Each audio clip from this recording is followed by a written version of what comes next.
mga kapartners, nagbabalik po ang programang Patok, May Oportunidad sa Bawat Katok. Mga kapartners, kami pa rin po ang inyong katok ngayong hapon.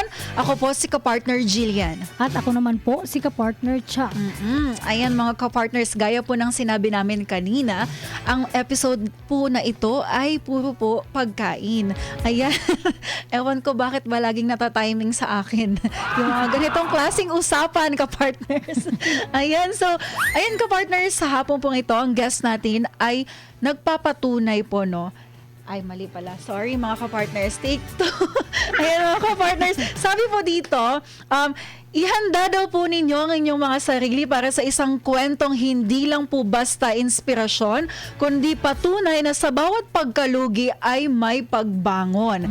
Ayan, mula daw po sa poultry, patungong premium aged steaks, at mula sa bahay ngayon ay nasa 49 franchises across 16 provinces. Ayan, malaki na at malawak na ang negosyong ito, mga kapartners. Sabi po dito, he is a visionary, a risk-taker, a grit-driven entrepreneur. Ayan, at a proud Atenean, kapartner.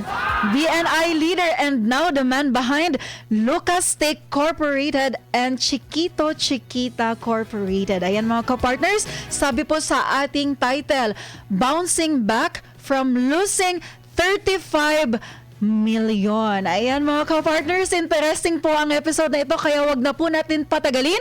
Let's all welcome kapartner Carl Michael Kema, ang president ng Lucas Steak Corporation. Ayan. Magandang hapon, kapartner Jill and kapartner Cha. Ayan. At mga kapartner natin dyan.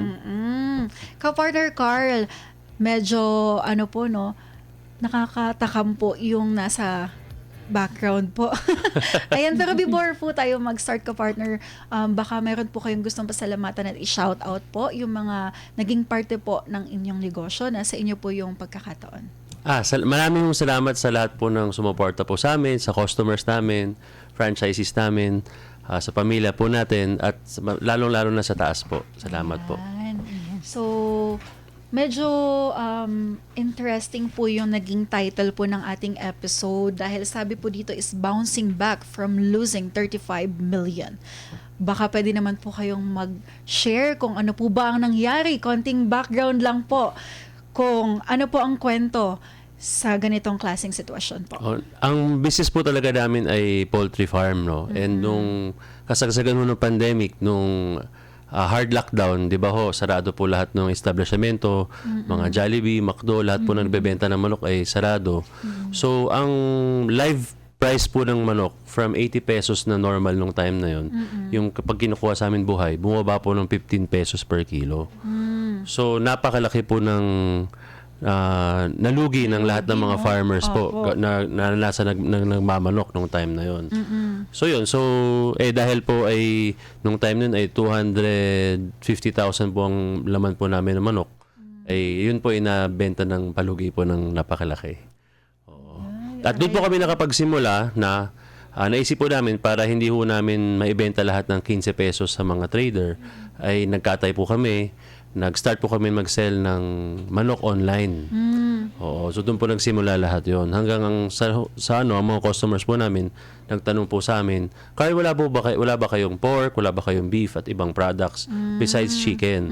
So since nagkatay kami ng manok at nailagay po namin manok namin sa mga cold storage, nagtanong po kami sa kanila, sino ba dyan ng mga importers, ipakilala nyo kami. So doon po kami nakapagsimula makapag-trade din ng meats, no? So supply kami sa restaurant saka sa mga individuals until na-develop po namin yung product namin na Lucas. Ito pong Lucas, ka-partner, is paano siya naging Lucas?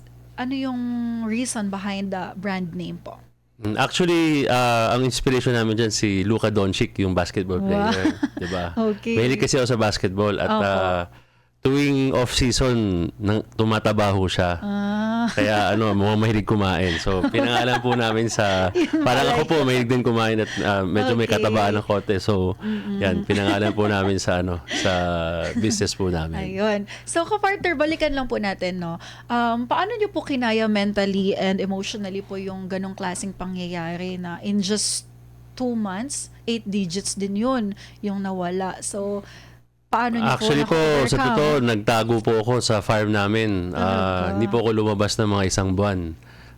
Kasi hiyang-hiya po ako sa nangyari. Opo. Siyempre, ang kapartner ko po dyan sa is yung pamilya po namin. So, siyempre, we lost a lot of money. So, siyempre, hiyang-hiya po akong humarap sa magulang ko nung time na yon. Talagang nakaka-stress Pero yun. wala pong choice eh. Kailangan pong mag-move forward. Kailangan pong gumawa ng paraan para ma-move po yung manok po na frozen po namin.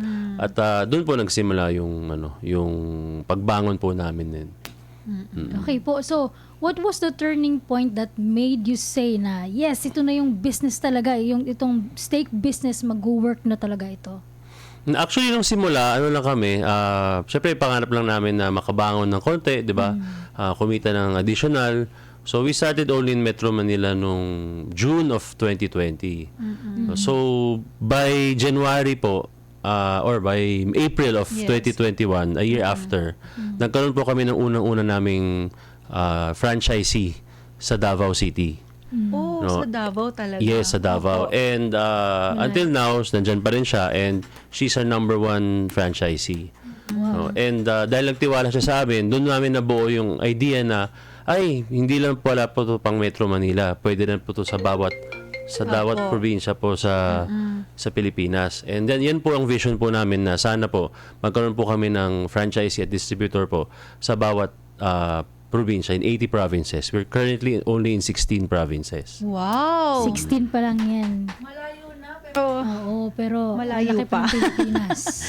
kahit sabihin mo na 16 pa lang yung provinces na na-penetrate nila, malaki na rin yun, 'di ba? So, sabi niyo po kanina nasa 16 provinces na kayo at goal niyo po is yung 80 provinces is ma-penetrate po natin. Ano pong masasabi niyo na yung edge po, competitive edge po ninyo sa dami ng nagnenegosyo ng ganitong klaseng negosyo, I mean yung mga frozen meats.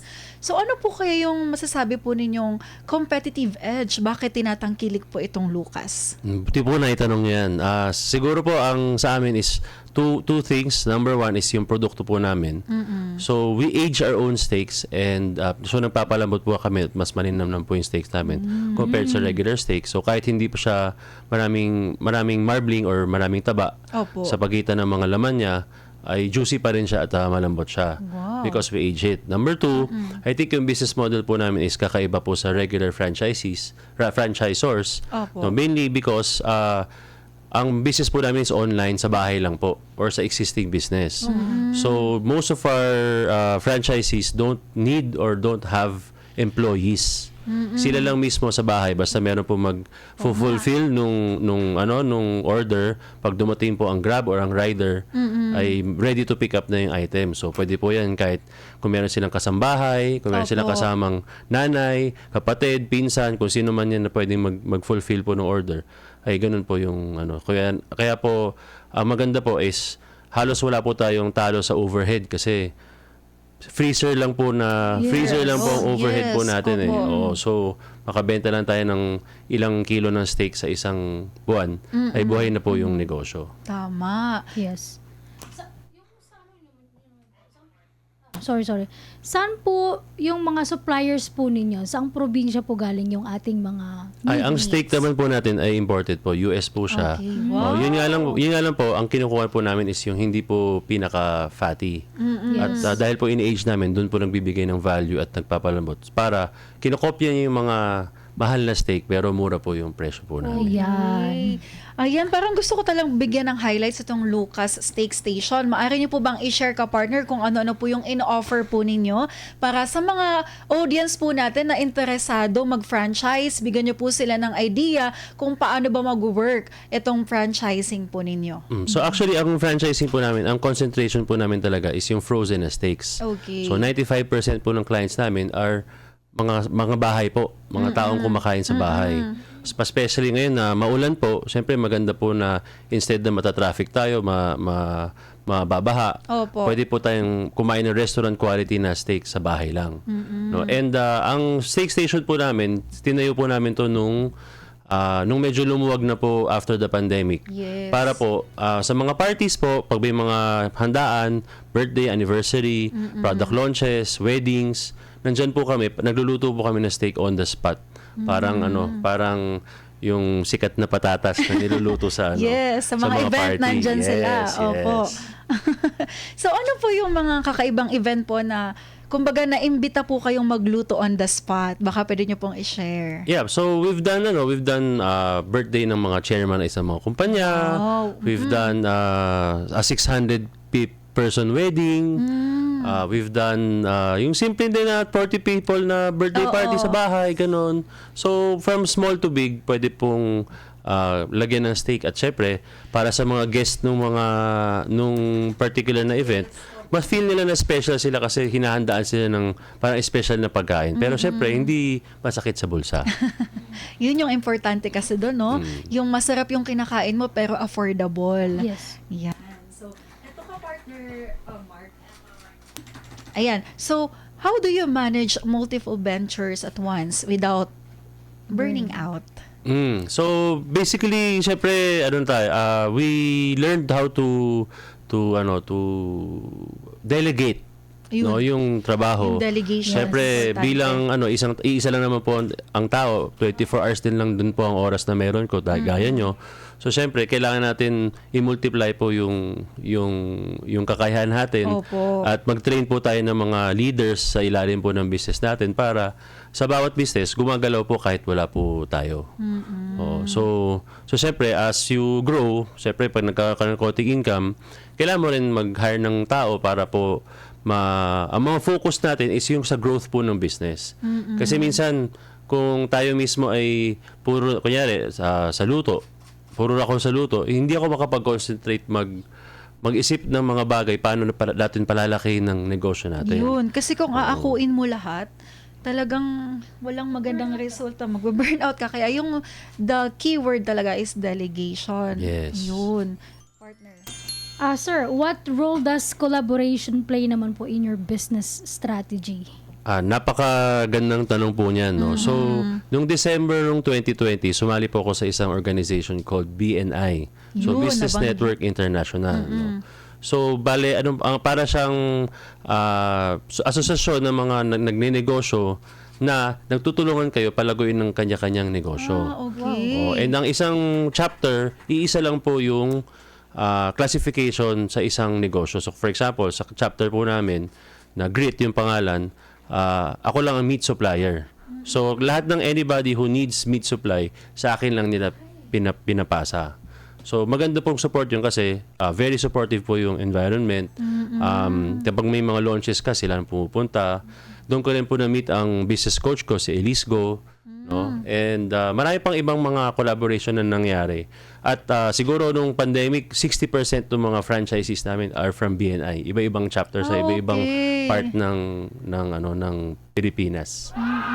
Maganda yun, no? Kasi yung foundation mo sa business matatag eh. Kasi meron silang may support system kasi sila. Hindi ka nag-iisa sa negosyo mo. At the same time, talagang nakakatulong sila kung paano lalago yung negosyo po ninyo. So, it's a matter of collaboration ulit. So, first na word na natutunan ko is delegation. Next is collaboration. Ayan, ka-partner Cha.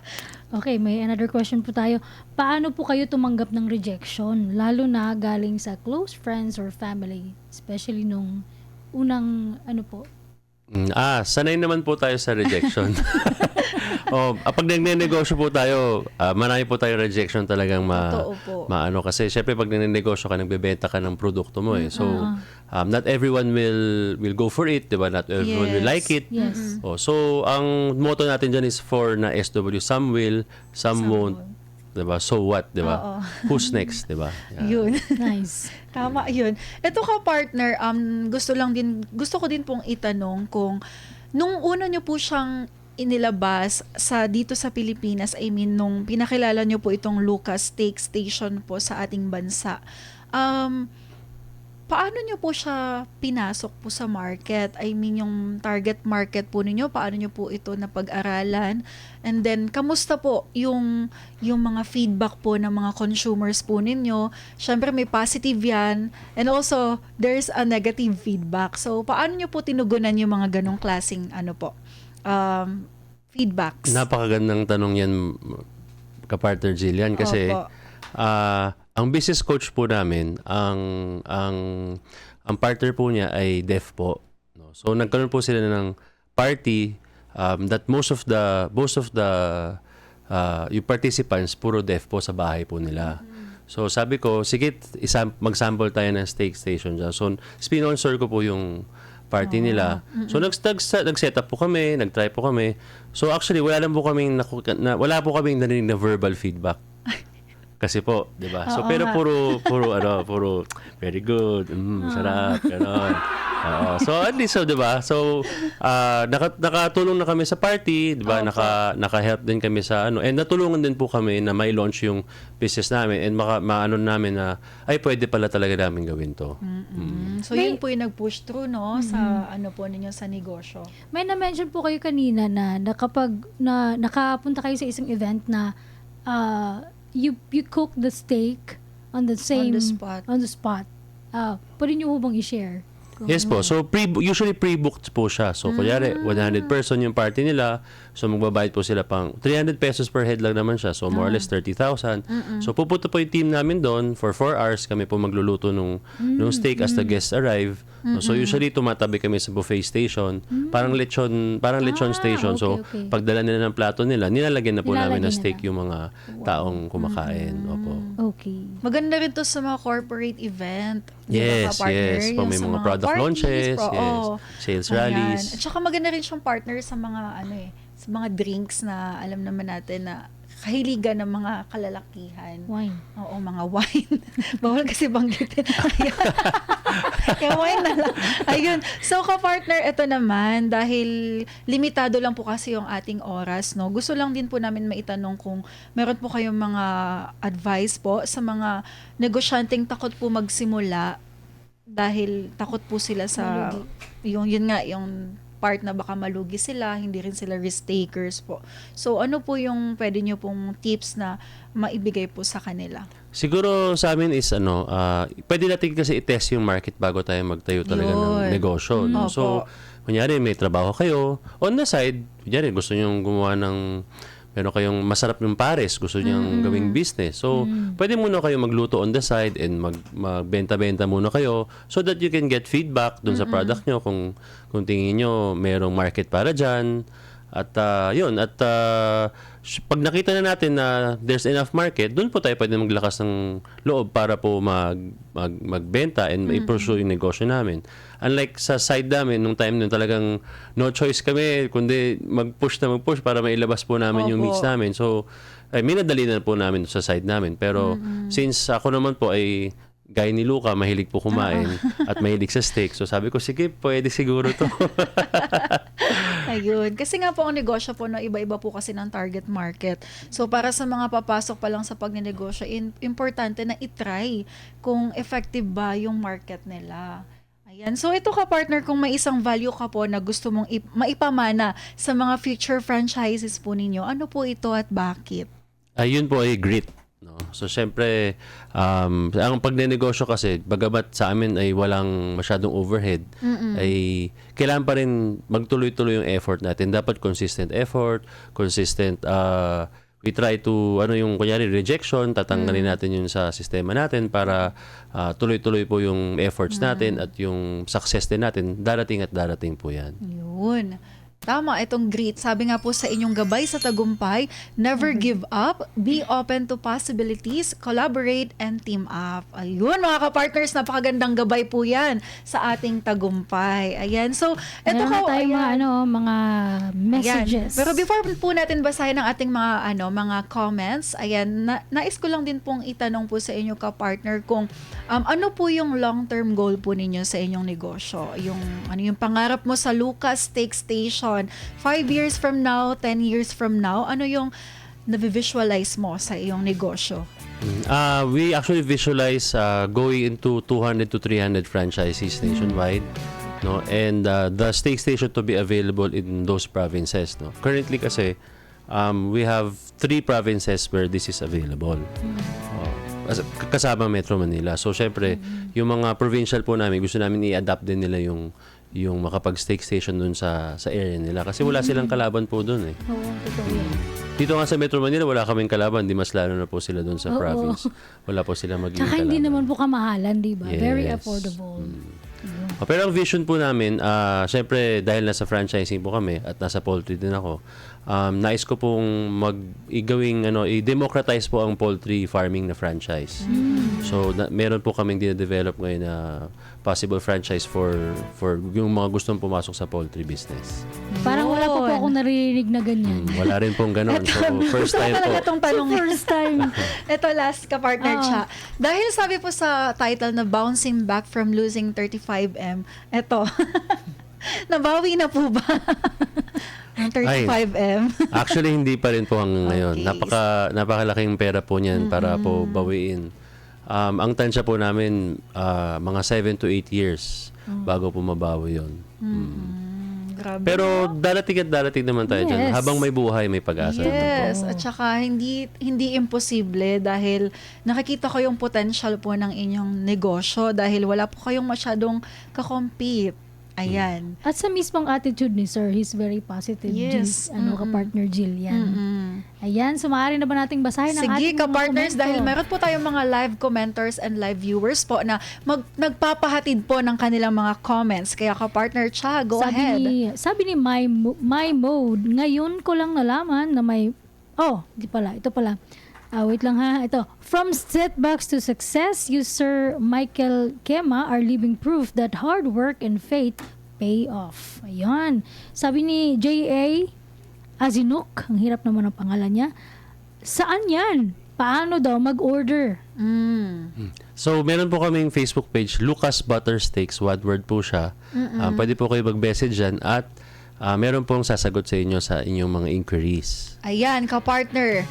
Balikan na lang niya mamaya kapag screenshot niya na lang para makuha niya yung mga contact details po ng Lucas Steak Station. Go ahead, ka-partner Ayun, Cha. kay Yana Alpuerto, grabe, sarap talaga ng steak nila, malambot, juicy at lutong templado, sulit na sulit ang bawat kagat. Siguro po nakabili Nakatikim na siguro to si Yana. Baka nakita na kami sa ibang mga bazaar at saka Opo. mga... Kapag craving na legit na steak, isa lang daw ang sagot, yung Luca Steak Station. Ayun. And then, Meron pa? kay Alexi, Sir Michael, journey proves that failure is never the end. It's just a redirection towards something greater. Nakaka-inspire naman po ang kwento ninyo, sir, mula sa pagsubok hanggang sa tagumpay. Ayun. Marami po dito. Kay Viralis, lasang-lasa lambot ng steak nila. Natikman ko na to at certified fan talaga ako. Wow! Ayan, sige ka-partner Cha, mamaya makaka-relate tayo sa mga comment nila. Kasi hindi pa natin to natitikman. Pero, ayan ka-partner, dahil marami po tayong viewers, marami po tayong commenters, pero limited lang po kasi yung ating time. We only have 3 minutes left. So, nasa inyo pa rin po yung chance po na baka may parting message po kayo na gusto nyo pa pong i-promote ang Lucas Steak Station sa mga ka-partners po natin at mga viewers po natin na interesado pong mag-order, mag-franchise. Ayan, nasa inyo po yung pagkakataon po. Sige po. Sa mga kapartner natin dyan, kung nais nyo pong mag-explore magkaroon ng negosyo sa inyong mga bahay at sa inyong mga probinsya, Lucas Butter Steaks na franchise. Message us sa Lucas Butter Steaks sa Facebook and www.lucasbuttersteaks.com. So may mga tao po tayo dyan para sumagot at tumulong sa inyong inquiries. And especially mga nasa province, ang mga provincial franchises namin ay sa track record, sila po ay pinakamas profitable gawa ng wala silang kalaban sa probinsya. Ayun, ang napaka-competitive talaga ganitong klaseng business. Ayan, so ka-partner, baka gusto rin po ninyong pasalamatan yung lahat ng mga tao behind your success po, yung kung wala po sila, hindi po magpo-push through itong ganitong klaseng negosyo. Una-una, salamat ulit sa ating Panginoon at bigyan kami ng pagkakataon na despite losing a lot of money, na nagkaroon po kami ng ibang negosyo para po makabawi. Salamat din po sa lahat ng mga sumuporta sa amin, sa mga tao sa Lucas at sa mga tao sa Chiquito Corporation. Salamat sa patuloy na pagsuporta. Kung wala kayo, wala rin kaming negosyo na ipaparamdam sa ibang tao. So maraming salamat din po ka-partner Carl po sa pagpa-unlock po dito sa Patok sa DZAR, sa pag-share po ninyo ng mga ideas, mga tips kung paano po tayo maging matagumpay sa negosyo at kung ano-ano po yung mga idea po para mas maging effective po tayo sa business, lalo na yung collaboration. Yan po yung natutunan ko personally at itong sinasabi ni Sir na delegation of work. Ayan, maraming salamat po ka-partner at mga ka-partners. Kung gusto nyo pong mas marami pang malaman at marami pang negosyo or idea, mga business idea na kakapulutan po ninyo ng aral, patuloy lang pong manood dito po sa Patok sa DZAR. At kung meron po kayong kwento na alam nyo pong papatok at tatatak po sa isipan ng bawat Pilipino, Abay, wag mong itago yan, kundi ito'y dapat yung ibahagi at ipatok na yan. Ayan mga kapartners, bago po tayo magpaalam, laging tatandaan ang sinasabi sa Proverbs 10:4. A lazy person will end up poor, but a hard worker will become rich. Tama. At sa salitang Tagalog, mga kapartners, nagpapahirap po ang katamaran, ngunit ang kasipagan ay nagpapayaman. Ayan. Ako po si ka-partner Cha. At ako naman po si kapartner Jillian at magsalo-salo muli tayo bukas. Sa kaparehong oras at timpilan, dito lang sa Patok, may oportunidad sa bawat katok. Inyong napakinggan ang iba't ibang kwento at kalaman dito sa programang Patok. Hanggang sa muli, magsama-sama ulit tayo tuwing Lunes hanggang Biyernes, 1:00 hanggang 2:00 ng hapon. Dito lamang sa DZAR 1026 Sunshine Radio Manila.